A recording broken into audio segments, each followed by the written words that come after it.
Morning and welcome again to Mission Alive on this Sunday morning. Our gospel this morning from Matthew is the story about the seed. The sower went out to sow the seed, and a fairly long story, and we will come back to it and talk about seed and the sowing of the seed. Interestingly, at the moment, as I've said before, we are moving ahead to reprint this book, The Mustard Seed, which is the story of the history of the French mission to a Papuan church.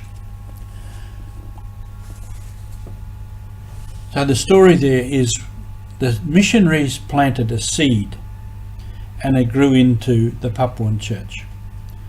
And the Papuan church now stands on its own 2 feet.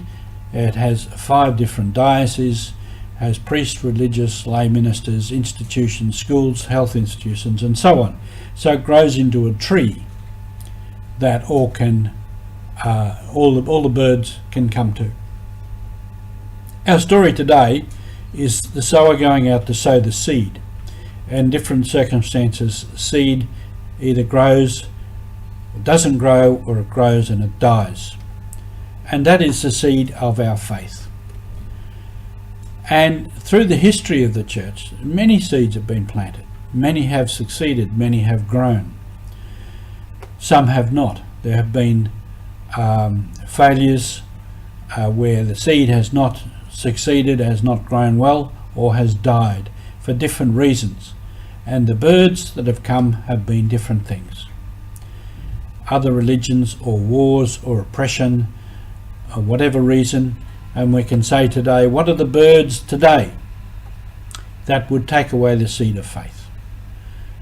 And you could mention things like secularism, even science, taken as sort of a god, as a cure of all. Consumerism, many other isms of our time, can take people away from faith, or take the seed of faith away from people. So we need to think, what is needed for this seed to grow, and to grow strongly, and to remain. And we can ask ourselves individually, what seeds have been planted for me in my life that have sparked a growth in faith? Often it can be parents. My parents were very faithful, and we've inherited that. Can be friends, can be a neighbour, could be a book, could be music. I remember, and I still listen to the musical Les Miserables, and one line from there still always sticks in me and really gets to me, is the words, "To love another person is to see the face of God." That has a lot in it about God, about relationships, about love. So the seed is planted. And I remember one of our priests when I was in the seminary. He was a pretty straightforward preacher, and he said to us one day, "You young fellas, you say you're going to follow Christ. You say to God, take me wherever you want me to go." And then he looked at us and said, "You be careful. He just might take you seriously." I've been to places and I've done things since then that I had no idea I would do, including this webcast. So God will take us seriously if we say, yes, the seed is planted, and we will follow. So just to finish,